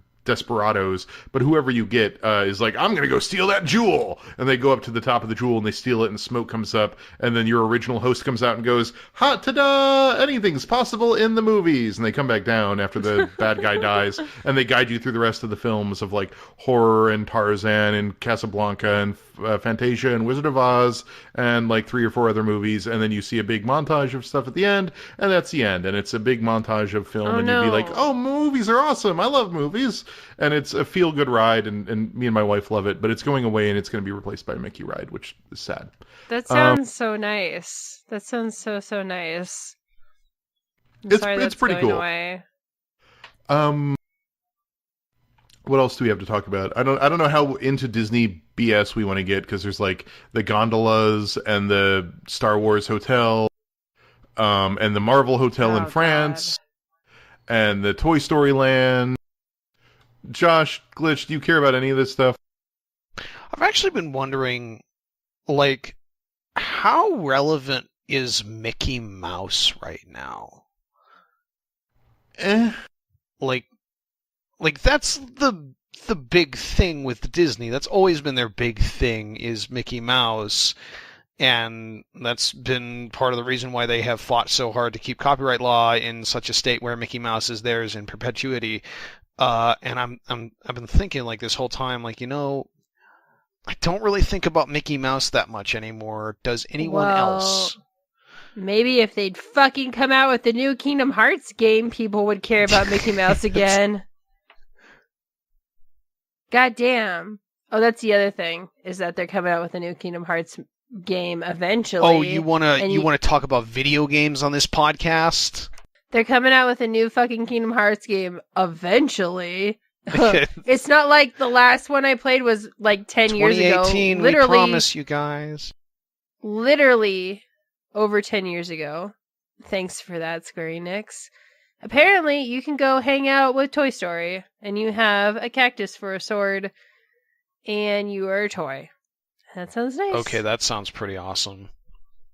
But my point is that I think that video games like Mario wasn't there like a study that said that Mario is more recognizable than Mickey Mouse? Fucking probably. I've just been thinking, like, 30 years down the line, if things continue the way they are, like, is Mickey Mouse gonna matter to anyone? Like, do kids these days even know who Mickey Mouse is? Let me ask you a serious question. Does Bugs Bunny fucking mean anything to you right now? At all? Not really, but I mean, that's the same kind of thing. It's like, yeah. But Warner Brothers isn't the biggest media empire on Earth constantly fighting to keep their copyright on Bugs Bunny and, like, literally setting the tone of U.S. copyright law. I would say that Mickey Mouse is relevant for the parks. I don't think that he's relevant for, like, popular culture, TV sort of thing. It's not like they're going to try to reinvent Mickey Mouse over and over again like they do with Marvel stuff or comic book movies. But, like, for the park, he is everywhere in the park. He almost is the park. And it's weird. I actually have a friend who, I think she has, like, a 3-year-old son. And he doesn't really watch Mickey Mouse cartoons because they're not really available, but he loves Mickey Mouse. And so when she took him to the park, he, like, fucking broke down because Mickey Mouse was there and, like, wanted to give him a hug and shit. And he couldn't handle it because it was so nice. So I think, like, if you were raised in a family... As a parent, I wouldn't be able to handle that because that's too damn cute. It's too damn cute. You just describing it to me goes, aw. You are going to start crying. I feel like crying just thinking about this cute little kid who loves Mickey Mouse so much. Cute little guy. Yeah, so I think, like, if you were raised in a family that loves Disney and loves Disney parks, then of course you're going to love Mickey Mouse. But I don't think he's really relevant necessarily to, like, common people. I don't think it's something that most people think about. Whereas, like, before when they'd show the cartoons, I think this is more relevant to Looney Tunes. Like, when I was a kid, they would show Looney Tune cartoons all the time.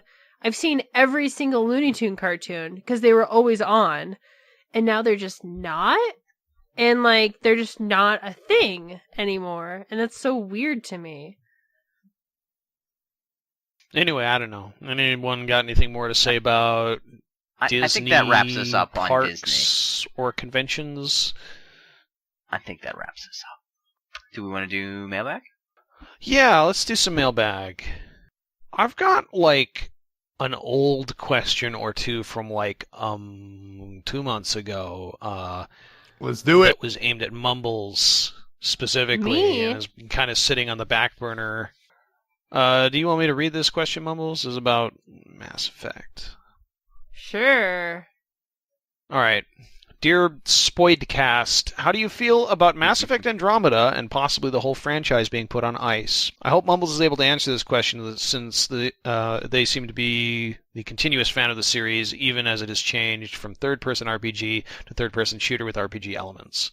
Cheers, Maddie One Monopoly. Okay. Is that a, well, before we dive into this, is that a 1, like a number 1, or a yes, WON? Okay. Joke is pointless then, never mind.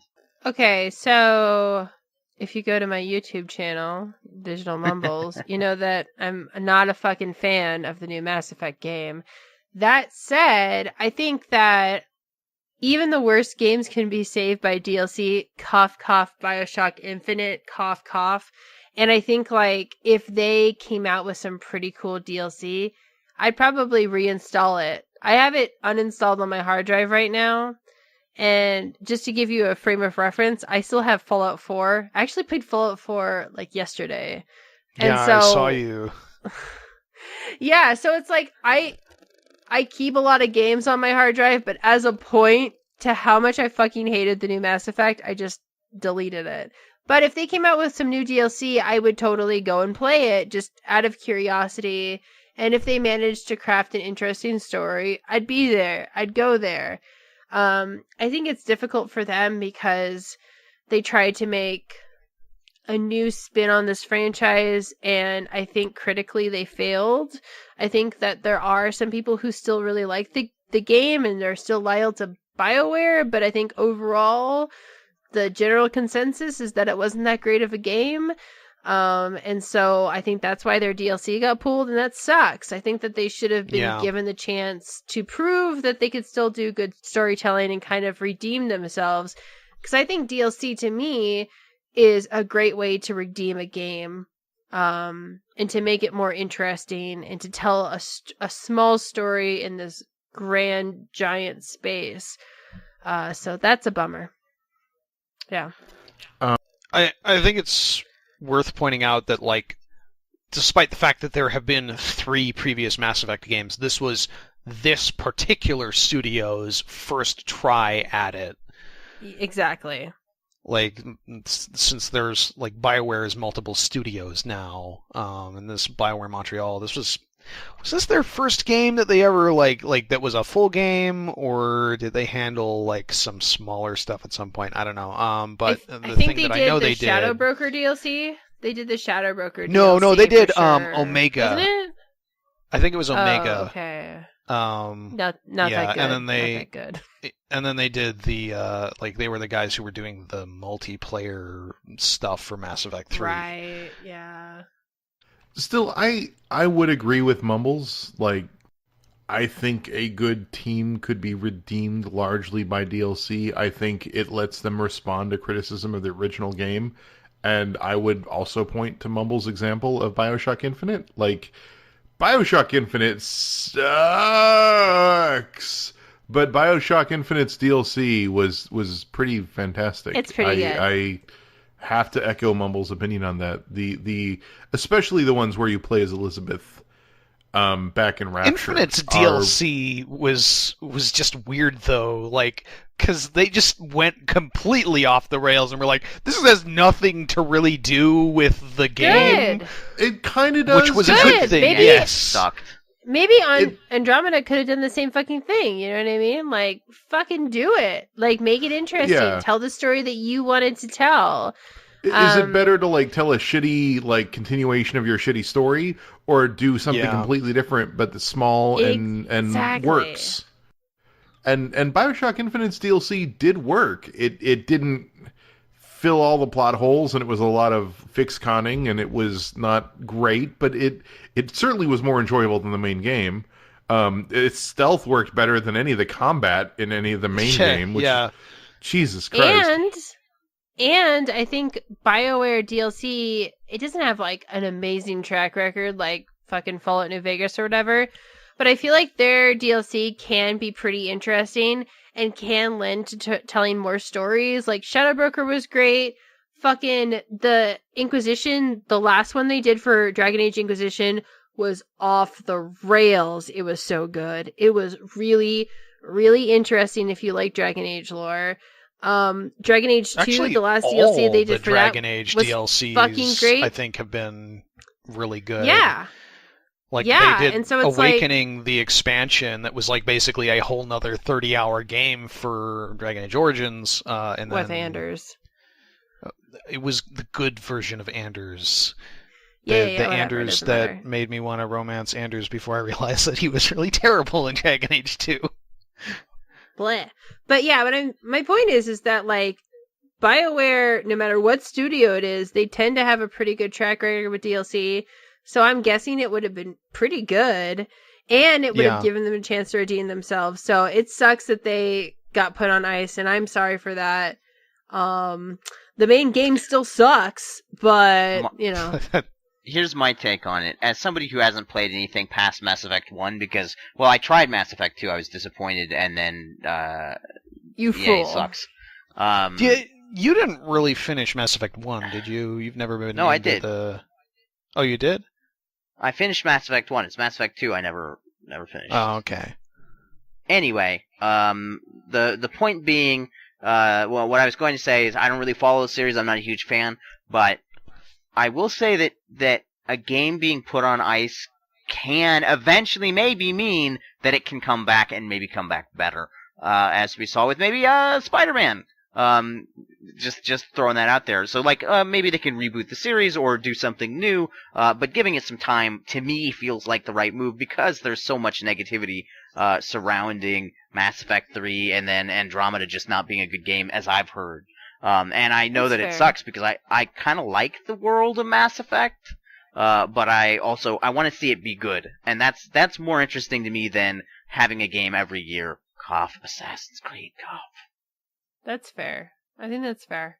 There was an article, a really good article, breaking down what the heck actually happened with the development of Mass Effect Andromeda that I assume, I believe, came out sometime after this question was asked, because this was back in May. And, like, apparently the original pitch was to do something, like, more procedural and open and something much more akin to No Man's Sky. Back before No Man's Sky had even been announced. Yeah, and like in retrospect, we can look at that. We can look at what No Man's Sky did and go like, "Wow, what were you thinking? That's a terrible idea." And that's exactly like what they ran into. Is they had a lot of trouble getting like the procedural tech to work in a way that made things interesting. To the point where they eventually just kind of had to dump it and basically remake the whole game in 18 months. They were also having a lot of trouble moving over to Frostbite, because when they first moved over to Frostbite, like Dragon Age Inquisition was not finished, so they couldn't like use the tech that they developed for Inquisition to like help there. Yeah, but like, man, whatever. Like, Dragon Age 2 had a huge time constraint that totally fucked up their whole like development process, and they still made a gem, a rough gem. A gem that most people don't like, except for possibly me and like a couple other hardcore Dragon Age fans, but like they still told a story. And I feel like the new Mass Effect game struggles to tell a story. That's the biggest problem with it, is that it doesn't really know how to tell a story. And that's not something that you can necessarily teach, I guess, a team. And so I guess if their whole team is just people who are really good at combat and like building shit like procedurally, but they don't have any good writers on the team, then I guess like who cares? Like, for example, we have the Borderlands like super handsome awesome pack or whatever, and it only has Borderlands 2 and Borderlands the pre-sequel because like they don't want to admit that they made a fucking first Borderlands game because it didn't have enough story and it wasn't that interesting, even though it was a pretty alright game. So, I don't know. Like, I just think that they should just be better at telling stories, BioWare. Fucking, that's your jam! On top of that, that's your fucking jam! Nope, that's not their jam any longer, and it'll never happen again. Not from BioWare. I don't think. You know, Anthem has made me very curious about that, because they did not show story stuff with Anthem, with the E3. You know what? They released. They're better off.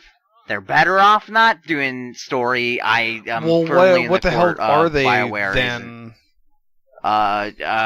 Corporate part of EA. Shitty clones of other games that have already been made. Yeah, because that's kind of like what Anthem looks like right now. Is we decided to do Destiny and The Division. Here's what BioWare is. BioWare is a name that sells products that means nothing. Fuck. And that's it. That's a really depressing way to end this question, Glitch. That's why I don't buy EA games. How are we on time? I simply never have enough of it. Out. I don't know. You want to just do one more question here, or? Yes. Sure. Actually, this is a good question to end the show on. Hello, Spodsters. And this is not signed, so this is from Anthony. Anthony asks, hello, Spodsters, or is it Spotties? I like Spotties. Yeah, it's like we're bodies, like but made Scotties. of spuds. Oh. No, not the spuds again. Oh, that like damn zombies. mental image. We're potato zombies. No, I just can't get Mumbles grilling us out of our head. My head. Fuck. Yep. You've ruined me. We've been French fried, but we're still alive. You just got French fried. A question for everyone but Josh. Would you rather listen to Josh talk about Dark Souls for 30 minutes or listen to Josh talk about Paradox games for 30 minutes? Whoa, no. Back up. This is absolutely a question just for Josh. I want to know Josh's answer. What would Josh rather hear Josh talk about? There's a second part to this question. For Josh, what are your thoughts on the trajectory of Dark Souls and Bloodborne series? Which game has the best tone? Which is best for newcomers? Of the four main Paradox series, which game has your favorite time period? Which has your favorite game mechanics? That's not a question either. That's multiple questions. That's a lot of questions. Out with you guys. I'll talk to you later. Bye. Yeah, I think let's go back to talking about Disney. All right, Josh. Where's the document? I gotta pull the document up. Here's the deal, Josh. I'm gonna give you these questions. Do you have these? They're not on the document, are they? Like, I didn't put these ones in there. No, this is from last week. Here's the deal, Josh. I will give you 20 seconds to answer each one of those individual questions, and then we can come back to the group one. Right? Okay. And go ahead and count them for me, since I don't have the list in front of me. There is... I'm gonna go lay down. 3 questions It'll only be a couple minutes, Dark Mumbles. Souls and 2 Glitch, questions can I just lay down Paradox. during this? Yeah, you can just lay down. All right. I'll call you in a second. Okay, Thank Josh. you. So that's how many total? 5? I feel like there's a nefarious plan in your head. How many is that total, Josh? 5 or total, 6? so... Okay, so... A minute and 40 seconds. A minute and 40 seconds, yeah. Alright, you're on the clock. 3, 2, 1, go. I think the Dark Souls series is heading in a cool direction, even though there's nothing that's new that's coming out. I think after Dark Souls 2, the Dark Souls series kind of recovered with Dark Souls 3 and Bloodborne, and everything's cool. Oh, look at you, your head. Go. Which game has the best tone? Dark Souls 1, I feel like, did the best at coming up with the sort of like post-apocalyptic weirdness. Maybe Bloodborne, I don't know. Which is best for newcomers. I'm gonna say Dark Souls 3. No, Bloodborne is. I don't know. None of them are great for newcomers. Which is best for newcomers? Bloodborne is the worst for newcomers. No, Bloodborne is the worst. Dark Souls 3, go back, maybe. Go lay down, Mumbles. I'm sorry. Good night. Sorry, my bad. My bad. What? You're wasting time, Josh. You got of 40 the 4 main left. Paradox series. Which games has your favorite time period? Crusader Kings 2. Stellaris. Or that. That's not a time period. Which game has your favorite game mechanics? Maybe Crusader Kings 2. Europa Universalis 4 has some like weird board game stuff, but I actually really like playing it. I don't know. I feel like I'd really like Victoria if I ever played it. You get 10 seconds left. Did you answer all the questions? Yeah, that's all of them. All right. Wow, you ended 10 seconds early. I'm very proud of you. Yeah, I didn't have anything prepared. I wanted to have audio, but I don't have anything good on my phone, so I wanted to be like a buzzer. You've won. Or so, I should get like a "that was easy" button. Just play it at random times. Right. So good answers to those questions. I didn't pay attention to any of them. What was the first 2 questions? The ones that were actually for us. Would you rather listen to Josh talk about Dark Souls for 30 minutes or listen to Josh talk about Paradox games for 30 minutes?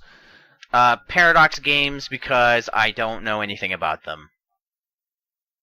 Also, you get to me talking about history. Mumbles, awaken from your slumber. Here I am. How did it go? Was it good? Did everyone have a good time? Probably the best minute and 30 seconds of casting ever. Can I ask a question to end this podcast on? Okay. Yeah. What is everyone's favorite Pokemon? Okay, Camster, good question. start with you. I like Pichu. I know that's kind of a lame answer, but I like Pichu. Oh my god. Wait. Oh my god, that is talking about the little that baby is one? just the most Camster fucking thing I've ever I don't heard even in see my how that's a life. Camster answer. It so is. It's like, I like Pichu. It's actually like one of the greatest Pokemons ever. I didn't say it was great. I just said I thought it was cute. I don't even have a good answer. I'm just trolling you, man. That's cool. Josh, what is your favorite Pokemon of all time? I always had a soft spot for Venusaur, because I played the Nice. Bulbasaur The middle one. as the first one. Good. No, that's Ivysaur. Oh, right. Oh, right. The fully evolved guy. He likes the Yeah. tank-looking one. Alright, Glitch, who is your favorite Pokemon? See, the problem is that I actually have played and done more with Pokemon than I think either Chris or Josh, and so I have other generations to consider. Cool. But also, I'm we're down. on a time limit. You got that ho-ho? You got that ho-ho? That's all I got. God, I don't know. There's so many options. I really did enjoy Squirtle. Like, that's just my man, the main man Squirtle, from way back in the day. There's some Generation 2 ones that I really like that I can't remember the names of for the life of me. And I'm desperately trying to look them up, but I'm having a hard time because I'm bad at Google. Trying to impress us with this Pokemon knowledge, but then failing. I don't have any Pokemon knowledge. Classic Glitch. I know I want Be edgy to and say pick other Mewtwo. ones that are better. That aren't just... Because saying the starter ones that are lame. And there are ones that I did like, but I also haven't touched Pokemon in, 10 years. So, still more experience with it than Josh or Chris, probably. But... Okay. I mean, I've played Pokemons. Just go with what your heart says, though. Don't worry about researching, just what your heart... I'm gonna pronounce it wrong. Say it. Just say it with your heart. I really like Skarmory from Generation 2. I finally did find it. Are you why does this thing get an on? I get a, that's the most Camster fucking thing that's ever been said. I just like trolling you, Camster. Have you not learned after all of these years? I mean, I put effort into mine. Yeah. I accept that. Yeah. I think for me, I actually have a collection of Dittos in my house, so it's probably Ditto. Like, I have a Ditto Pikachu, a Ditto Squirtle, a Ditto Charmander, a Ditto Clefairy, and a Ditto Bulbasaur. With, all the Ditto faces? Because those are adorable. Yeah, exactly. So I guess it would have to be Ditto. Need to come over. I also have a Slowpoke stuffed animal that I named Sandal after... Obviously, Dragon Age Sandal. Everybody knows that one. So, it might be him too. I also have a Luchador Pikachu. So, yeah. There you go. I felt like that was going to be a bigger thing, but it sucked. I'm sorry I asked that question. My favorite part is that it derailed a fan question, and I'm absolutely not upset about that. Let's end the podcast. This is perfect. All right. It was fine up until after we asked Camster. Yeah, I think Camster ruined it pretty much. It was all going so well for those first 5 seconds. Thank you for joining us on this episode of this podcast. We've been the Spodcasters. What was it? The Spotties. We've been the Spotties. Yeah. Spiralcast. No, we're not going with that name ever. We love Sonic Spyro the Hedgehog Dragon. Fan Club, number 364 cast. Spodcast the Hedgehog. That's it. That's the one. All right, I gotta go get some pies.